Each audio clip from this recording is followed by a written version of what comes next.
Now from Times Square, here's what you need to know. No, I was in New Orleans at St. Augustine High School, a Catholic school there. The high school graduates, they graduated. I did the commencement address there, and all graduates are going to college. That's amazing. This fall. They've all been accepted to college there. So a big shout out to Austin Taylor there, the president and CEO. But it was just an amazing, amazing event there, and very heartwarming. It was near and dear to my heart. Congratulations to all of them. Thank you. Yeah, congratulations. All right, Dr. Darian, are you ready to talk? I can't beat commencement speeches, but I'll try. I remembered your name, though. All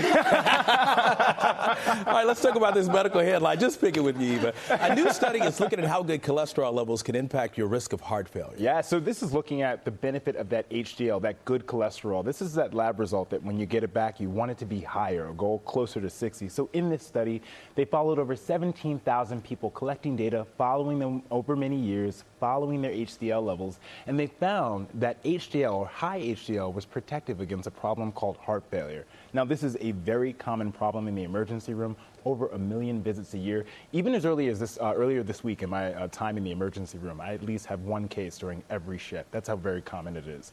Yeah. And so it's about preventing it. And it's a reminder that the simple things that we do, investments in our diets, can help to prevent us from complications, heart disease, heart failure in the future. So how do you manage poor cholesterol? Well, you know, first and foremost, diet. Focusing on what we're eating. Creating simple diets is really, really helpful and important. Focusing on things like oily fish, my favorite snack, tuna fish, salmon, nuts like Brazil nuts, pistachios, for example. Also exercise, getting that minimum 20 to 30 minutes a day. Studies have actually shown that more endurance is associated with higher levels of HDL, so you want to, as long as you can. And then also quitting smoking. The key factor here is nicotine, and this is another reason to put down vapes, because nicotine decreases HDL. And then, of course, beyond all of this, if you still can't control your cholesterol and get those numbers where you want to be, you might want to talk about getting a statin. So important there. Oily fish, that's really your favorite snack? It is.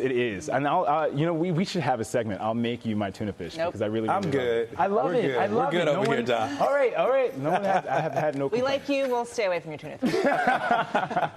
Thanks, Dr. Darian. Of course. Let's turn now to ABC's Morgan Norwood here in Times Square with us with the latest headlines. Hey, how are you? Hi, happy Baby Friday. It's also Twinning Thursday. You know, me and Dr. Darian, you and DeMarco. Oh, yeah. I like this. A lot of headlines to get to, but we do begin with that ABC News exclusive with the president of Ukraine. Our James Longman and President Zelensky inside a hospital on the war's front lines with the country's second largest city, Kharkiv, under fire. You know, Russian troops have really been bearing down. The president there to shore up morale, saying that the situation is, quote, serious and that the months-long delays in aid have hindered their progress. Let's take you to another war now. The new humanitarian aid bound for Gaza. A temporary pier off of Gaza's coast built by the U.S. is almost ready to receive shipments. Logistical details, they are still being worked out, but officials say it could be operational in the next couple of days and that 2 shipments are on their way.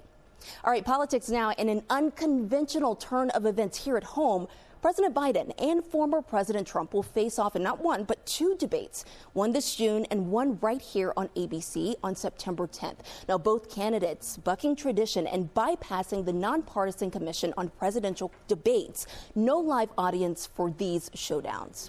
All right, and the new college campus clashes overnight. Police taking down an encampment at the University of California, Irvine, arresting dozens of pro-Palestinian demonstrators. The university president authorizing police action to clear out an occupied science lecture hall. Now to the weather. Ginger Z is tracking some severe storms in the south. Parts of Texas and Louisiana are preparing for life-threatening flash flooding today. So let's talk about what's happening. It's this area, the Piney Woods, especially in Louisiana and Texas. But a flood watch is still up for Dallas, who's at their 3rd wettest to date, Houston, Alexandria, and even Jackson, Mississippi. A widespread 2 to 5 inches of rain falling really quickly, like some of the rainfall rates 2 or 3 inches per hour, is going to be a problem when you look at like the Trinity River, which has stayed at major flood stage after the last big event for nearly 2 weeks. So we're really concerned about the areas in red and that hot pink. That high risk does not happen often from the WPC. So we know that it causes the most deaths and the most destruction. Also, on top of it all, you'll have damaging wind threat with some isolated tornadoes in the area you see highlighted there. Ginger, thank you. Well, a big debut and big numbers for Caitlin Clark's pro basketball season opener. Talking about Indiana and Connecticut NBA game peaking at about, get this, 2.3 million viewers. That is across ESPN and Disney Plus. That game reaching new viewership heights. A lot of interest in the women's game right now. Of course, Disney is the parent company of ABC News. Yeah, a lot of buzz, and I love to see it. I can't wait to support. Caitlin is bringing in those Yes. numbers. Yes, Wow. for sure. Morgan, thank you very much. We appreciate it. And still ahead on GMA3 on this Thursday, the landmark legislation aimed at women of certain age and their health senators, Patty Murray and Lisa Murkowski, joining us from Capitol Hill. Plus, the writer's fantasy debut, starting with the question that went viral. What if Harry Potter went to an HBCU? GMA3 when we come back. I'm in menopause! Okay? The shame has to be taken out of menopause. We have to talk about this very normal part of our life that happens. Our doctors can't even say the word to us, let alone walk us through the journey. All right, welcome back to GMA3. That was award-winning actress Halle Berry passionately supported a new bill that shines a light on women's health care. The Advancing Menopause and Midlife Women's Health Act aims to reduce the stigma surrounding this period of a woman's life. And joining us now, Senators Patty Murray and Lisa Murkowski. Thank you both for being here with us. Good to see you guys. Good to be with you. Senator Murray, let's start with you. You're the lead on this bipartisan legislation. So tell us what is in this bill, what it could mean for women. I am so proud and excited to be a part of this effort to finally make menopause a word that women not only talk about, but we have the right kind of research so we can get the best medical care possible when we go through this phase of our lives that every woman will go through. So it's focused on research, making sure doctors have the information they need, and a public awareness campaign so women don't sit home silently thinking there's nothing they can do. So, Senator Murkowski, why was it important to include this, to talk about the value when it comes to having conversations about menopause? I think if we don't talk about it, if we do not raise the issue and awareness, and as Senator Murray has noted, we don't focus more on the research. We kind of continue in this silence, in this unknowing. When you ask another woman, oftentimes you will get, well, my mom just told me you just have to live through it. I think in this day and age, we can do a little bit better when it comes to research, when it comes to awareness, when it comes to talking about this phase of a woman's life that we all go through. And so when we think about those things that allow us to support women's health, it's the awareness, it's the research, and I think it begins with legislation like this to help reduce the stigma, raise the awareness, and give us good information rather than you're just going to go through this. We have to talk about Halle Berry as well. Senator Murray, we saw that video of her there speaking, championing this bill. How has her support helped in all of this? Oh, she has been tremendous. She came to my office, and I'm sure to Lisa's last fall, and said, look, why are we not doing more about this? She talked about herself and going through menopause and not even getting a doctor to be able to say the word to her. How, if you can't talk about it, if you don't have good medical research, how can we make sure that women have the best information and the best medical help when they go through menopause? She was passionate, and I think she got that passion in all of us. We are kind of like, well, why haven't we talked about this? Why has there not been research? If this was a men's issue that they all went through, as someone said, we'd have an institute at the NIH to do the research. So that really galvanized us. She was the energy and effort and continues to be behind this. And speaking of research, Senator Murkowski, let's take a look at some numbers if we can. Thousands of women reach menopause each day, yet only 30% of residency programs are formally teaching about menopause to doctors in training. So how would this bill address that? Well, it does. It focuses on exactly that, ensuring that doctors, when they're going through their medical training, when they're going through that residency, there's a component that speaks about women's health, and women's health includes the research, the understanding, the treatments when it comes to menopause. So if we don't allow our providers to have that information, how are we supposed to know and understand? So the communication has got to go all ways, and it starts with training with your providers. Senator Murray, women only make up about 25% of the Senate, so you're going to need some help from your male colleagues. Do you think you can get this across the finish line? Look, we're going to do everything we can to get this across the finish line, and don't ever underestimate a quarter of the Senate having power here on a bipartisan basis to really force people to stand up and listen and help us get this across the line so that women in this country have good information, that doctors have good information, that we don't suffer in silence. There's not a stigma on the fact that you go through menopause, but rather a recognition and support. And if I can just add to that, it is in our male colleagues' best interest to also understand more so that they understand what their wives, their partners, their spouses are going through, what their daughters, what their aunts. So this is about all of us with an awareness and an understanding of a very natural function that unfortunately has enjoyed very little research or understanding, and how we share that understanding. Senator Murkowski, Senator Murray, thank you both for being with us today. Thank you, guys. Thank you. And up next year on GMA3, Young, Black, and Magical, a great new read for teens. We're going to meet the author diving into the fantasy realm when we come back. Stay with us. Hey, I'm Andy Mitchell, a New York Times bestselling author. And I'm Sabrina Kohlberg, a morning television producer. We're moms of toddlers and best friends of 20 years. And we both love to talk about being parents, yes, but also pop culture. So we're combining our two interests by talking to celebrities, writers, and fellow scholars of TV and movies. Cinema, really. About what we all can learn from the fictional moms we love to watch. From ABC Audio and Good Morning America, Pop Culture Moms is out now wherever you listen to podcasts. Saronno, the world's favorite Italian liqueur, with its amber color and rich aroma to capture the senses. Live la dolce vita dream. Try the Saronno over ice and mix with cola. Garnish with a slice of lime. The Saronno, simply bellissimo. Enjoy the Saronno responsibly.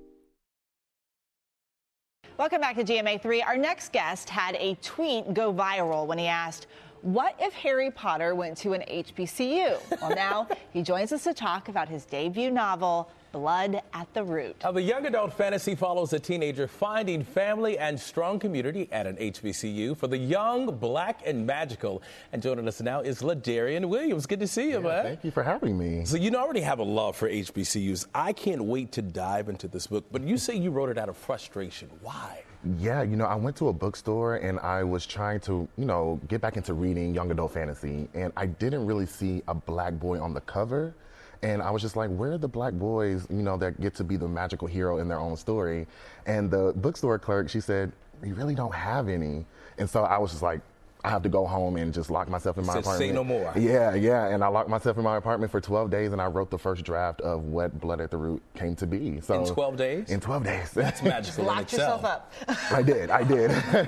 Yeah, because, it started off as a TV pilot idea. I wrote it, a part of the writing community on Twitter. And, when Hollywood said no, I just said, well, I'm going to turn it into a book. And so here it is right now.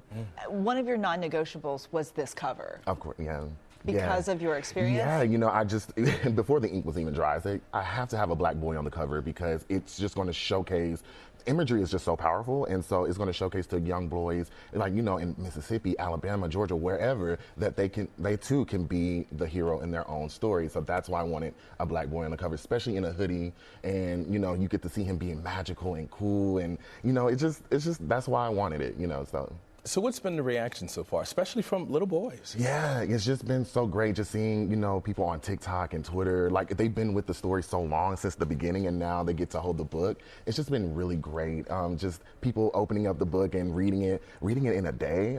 They're like, where's book 2? I'm like, it just came out 2 days ago. Why are you asking me for book 2? So it's just so amazing, just to see the fruition of the story. So let's talk about book 2, because this is a 3-book deal. Yes. You told me you're working on book 2. I'm currently now. My editor's like, hey, where's book 2? Hey, I'm like, let's get it out. Get it out. So yeah, I'm currently working on book 2. It's going to be more magic, more HBCU. You're going to see the drum lines and the just the really fun games. I can't really explain it, but it's going to be really fun. It's bigger and better, and I can't wait. And is the ultimate goal to get it to the big screen? Of course. That's been my ultimate goal. It started off as a TV pilot, a short film, but now I want to go back to, you know, having it on a big screen. Maybe a movie, maybe a TV show, but we're definitely working towards it. So. Oh, I love it. I love the storyline. Thank you. Thank you. Congratulations. Thank you. To you. Thank you.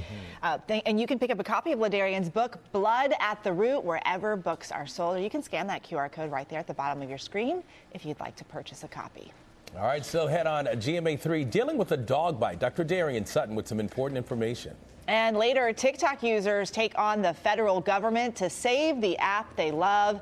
Better call Brian. He's here with a deep dive. We're back in a bit. Bravo, man. Bravo.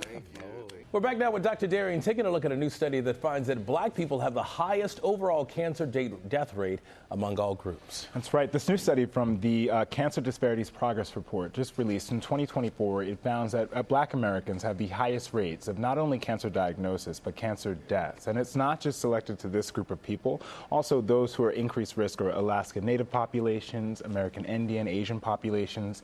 It's something that we have to pay attention to. When I was always training about this in medical school, it was you can't fix something you don't measure. And so this type of research is so important to help improve funding, to make more equitable access, and to save lives. Why the disparity? You know, I think that the reason is multifactorial, and I also think there's a little bit of nuance inside of there. We have to be obvious and address what's clear, which is bias, discrimination, racism. That doesn't stop at the front door of a hospital, but also access to coverage, education. And so it's always about making sure that you're being the best advocate for yourself, making sure that you're taking notes during your doctor's appointment. I always encourage that because it reminds me as a doctor to slow down. Bringing an advocate, asking the purpose of the test and what's the next step is really, really important. But that sounds like a lot. What can we do now to bring those numbers down? You know, I think number one, making sure that we talk about these numbers first and foremost, because we want to make sure we increase funding, create collaboration between state, local, federal, community organizations, making sure that people get access to coverage, and also educating people about their risks. I really do believe that's essential and important. It's a way to get people into these doctors' offices just as long as they know that they are at an increased risk. All right, Dr. Darian, thank you very much. Of course. Back in a moment. We've got the exclusive view behind the table. Every day, right after the show, while the topics are still hot, the ladies go deeper into the moments that make the View the View.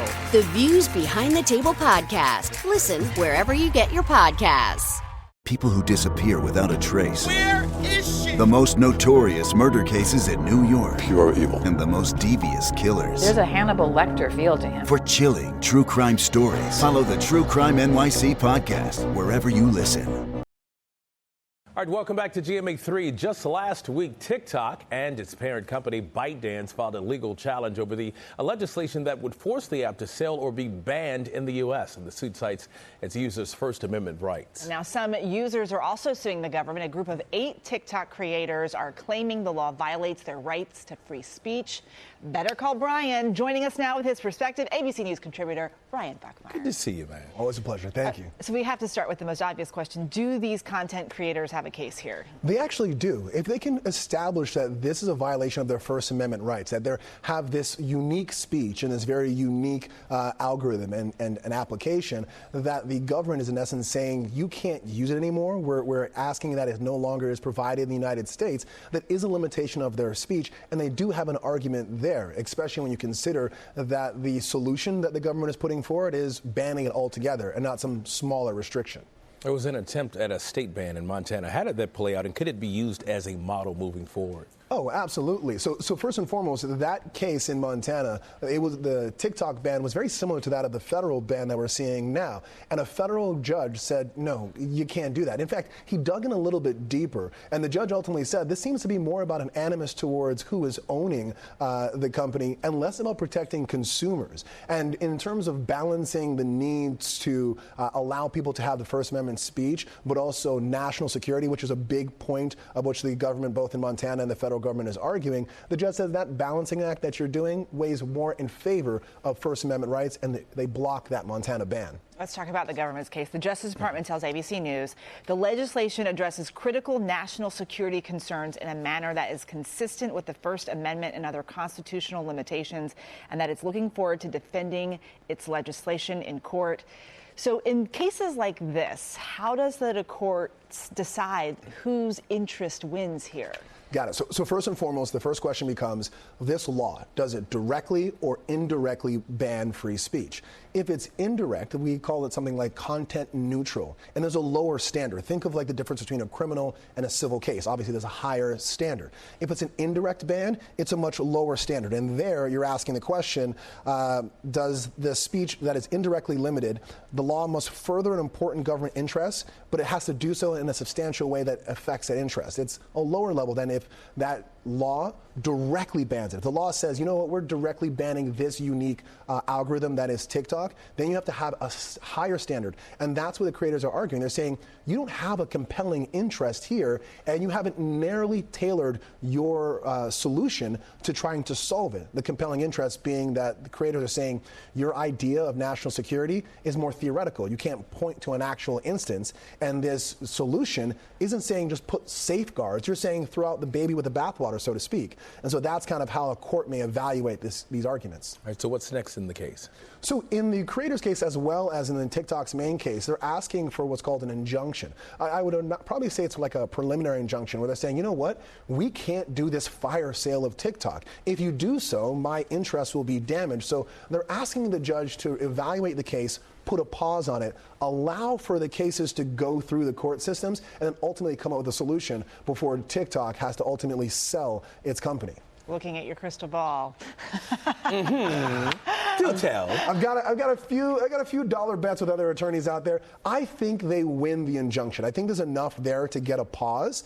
But ultimately, if the creators can make this a First Amendment right and say that the law is going specifically to their freedom of speech, I think they have a stronger argument. But if they lose that argument as to say, you know what, it's indirectly affecting them, the government may have a stronger argument. But so far, TikTok is 2-0 with these legal battles, both in overturning the former President Donald Trump's executive order and that Montana law that we talked about. So the record looks pretty good for them so far. Lots of people watching it, too. All right, Brian, thank you. We appreciate it. When we come back, your wish is his command. The genie is here. Get ready for Aladdin's Michael James Scott. Yeah, he's been on a magic carpet for a ride for a special worldwide celebration, and you don't want to miss this one. Check him out. Friday is now free day with Freebie Friday on Just Eat. Level up your orders with free food from your faves. Subject to availability and store serving times. Participating stores only. Minimum spend applies. Promotion runs on Fridays only. Participating brands and free items may vary weekly. See justeat.ie for details. The first ever criminal trial of a former president is underway in Manhattan. It's one of potentially 4 trials facing former President Trump as he makes his third bid for the White House. What do voters think about his culpability, and would a guilty verdict make a difference in the election? I'm Galen Druk, and every Monday and Thursday on the 538 Politics podcast, we break down the latest news from the campaign trail. We sort through the noise and zoom in on what really matters, using data and research as we go. That's 538 Politics every Monday and Thursday, wherever you get your podcasts. Welcome back. We are celebrating Disney's 30th anniversary on Broadway, and that joyful Instagram post was just one of many highlights as the genie from Aladdin set off on an epic journey to visit other Disney Broadway productions around the world. And there are quite a few, from Paris and Madrid to Tokyo and more, each with a special something highlighting the region of the performance. And we are so excited to have friend of the show, Michael James Scott, a.k.a. the Genie, here to tell us more. First of all, this trip. Just a small little trip. Everywhere. Just in 2 weeks, 5 countries. I mean, it was unbelievably epic in such a beautiful, extraordinary way. We got to celebrate, as you said, 30 years of Disney on Broadway, Disney theatrical productions, magic. I got to go and interview actors and some of our creative teams from those productions and, you know, see them in their environment, see them in the culture. I got to be immersed in the culture. It truly was just like the most epic thing, and I still can't believe it actually happened. But I kind of joke because, I've never gotten to ride the carpet, but this was my carpet. carpet. I was like, well, this is the carpet. This was your day, right? Okay, yes, this was it, which was amazing. It made up for all the times I've been like, I want to get on the carpet. I got to go and really be amongst our Disney cousins that we call each other around the world, and see them and take them in and really feel what this global Disney on Broadway magic has been for now 30 years. And speaking of around the world, a lot of people may be surprised to find out that Disney has Broadway shows everywhere except for New York. I mean, they have them here, but not just in New York, but everywhere. Tell us what stood out mostly to you. Well, you know, what's amazing to me was, obviously, you're right, so many people don't know all of the productions that are going around, but for me, it was the same joy that we get to bring 8 times a week with Aladdin on Broadway. I got to feel that in every country, in Paris, in London, in Japan, in Hamburg, in the different Madrid, cultures there. just all the different cultures, and experience that same joy. And, you know, these stories are timeless. They're classics. It's what people connect to. They still really feel that, right? So to be able to feel that in any language, any culture, it's a true, the special thing that is Disney on Broadway and what we do and the magic of that happens in live theater around the world. You got to take in that magic and also a few cultural experiences. You learned to flamenco dance? I did. I literally got off of a plane and went straight to put on my heels, okay, and went and gave. Oh, there we are. Hey. It was like, you know, this big welcome from, you know, culturally, these amazing things I got to feel. You know, you feel those are really special and very important to the culture of the people of Spain. And so to be able to come in and them invite me in to take that in. One of the girls in the ensemble of Aladdin in Spain grew up obviously doing flamenco dancing. It's very important to her. So I got to talk to her about that and why that's important. And what was so cool is to see the influence of that movement on stage, right? Like in Aladdin, and feel just the differences that, you know, they're because of culturally what that feels like for them and why the movement of flamenco dancing is important. How you're dancing while well, you can't help but you're getting into the mood. Yeah, you can't help but do that. As soon as you hear the drums and you go, it's just incredible. I think I got to have tea in London with the amazing Samantha Barks, who plays Elsa there, Makiko in Japan. We got to have tea there. She plays Belle in Beauty and the Beast. And then I got to go to Moulin Rouge and learn the can backstage. That's right. Y'all didn't know the chocolate man could do the can. Okay, that's right. I did it, and I had my leg up, going around doing my thing, and it was just we love to see incredible thing. But like I said, the culture, to be able to feel that welcome, it was like being invited into your home. And because they invited us and we got to be there with them, feel that culture and see what Disney on Broadway, you know, how the cultural influence has spread throughout these cities. It is something I got to see firsthand. Well, we don't want to cut you off, but as the genie, you're used to granting wishes. Yes. We have a wish for you. We want to wish you an early happy birthday. Oh, my God. Yes. Thank you so much. And of course there's a cake. Oh my God! You got a cake, man! What? Are you kidding me? Right? Getting to surprise the genie, that's kind of epic. I know, right? He's like, thank you very much. We're like, look behind you. I'm like, are you kidding me? This is insane. You deserve it. Okay. Okay. I see what's going on here. Oh my God! This is amazing. Thank you so much. I mean, now every year I want to celebrate my birthday on GMA3. We can make that happen. You know that. Also, you are quite the professional because that is a squeaky chair.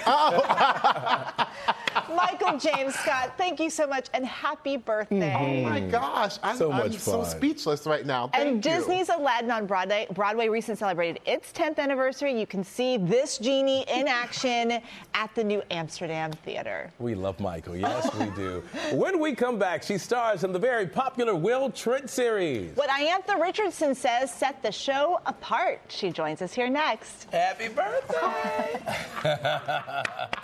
Why does it smell like depression in here? Oh, I don't know, Pete. Maybe because of all the takeout containers. You're never gonna make detective this way, Pete. Why are you guys being mean? Because we're working nonstop and this case won't break. I got it. Listen to this. What if it's a really big guy who stands behind him and just squeezes? Can you still breathe, Pete? Yes, but not well. Prolonged exposure would deprive my muscles of oxygen, causing them to shut down. See? The bear hug diddler killer. That's stupid. Welcome back. That was a clip of our next guest starring as Faith Mitchell in the ABC crime drama Will Trent. She is amazing. She does it all. She's a professional dancer, actor, director, and she's here to tell us all about the second season of the hit show. Please welcome Iantha Richardson, everybody. Congratulations. Thank you so much. So it's great to be here. Yeah, thank you. So before we get into the show, you didn't always want to be an actress. I did not. You were in ballet? I was in ballet. Tell us about that. Yeah, so I started off as a ballet dancer. I am from D.C. and I moved Wait a minute, is that you? That is me. Wow. That is me in my senior year at Ailey in Fordham University. I got my BFA in dance from the Ailey School. And yeah, I wanted to do contemporary ballet. I wanted to move to Europe. I wanted to do all the things that a ballerina would do in point shoes. So when did the acting come into play? In about 2014, I moved to LA because I needed a change of scenery, and I had a roommate at the time. She wanted to be an actress. She was really into it, and I was just open to trying new things because I experienced a lot of rejection in New York around dance. So I was like, okay, well, I'll try acting. I'll go to a class with you, and from there it just snowballed. Like, yeah. One of the friends that I can't stand, the people that I'll try it, and then you end up on an incredibly popular show, Will Trent. As I said this morning, it was one of the most, I searched, it was one of the top 10 most searched crime shows on streaming. Wow. What is it like being a part of a popular show like this, and what led you to it? It's so fulfilling. It's so fun. The cast is so different, and we're all definitely not the same, but it's fun. It's great. Yeah, it's really fun. Well, since you've done so much in your life, what are your next goals? Do you have other things other than just acting? Absolutely. I would love to be on Broadway one day. Like, to be able to star in a show that also incorporates dance. I'm not a singer, but a show that incorporates dance and is theatrical is a goal, and I really want to be a superhero. Like, I would love, love, love to be a superhero. When I was young, my dad was really into the Black Panther comic books in the 90s, and there is a story in Black Panther that combines Black Panther with Storm's character, and I would love to be Storm in that. So that is a goal, manifesting it. That's what I would just put it out there. I just put it out there. So what type of superpowers would you wish to have? Oh my gosh, in real life? Teleportation, because I hate traveling, but I love going places. Does that make sense? You just want to get there in 5 minutes. I just want to get there. That's it. I would love to go to like Bali in 10 minutes. That's only a dream, my friend.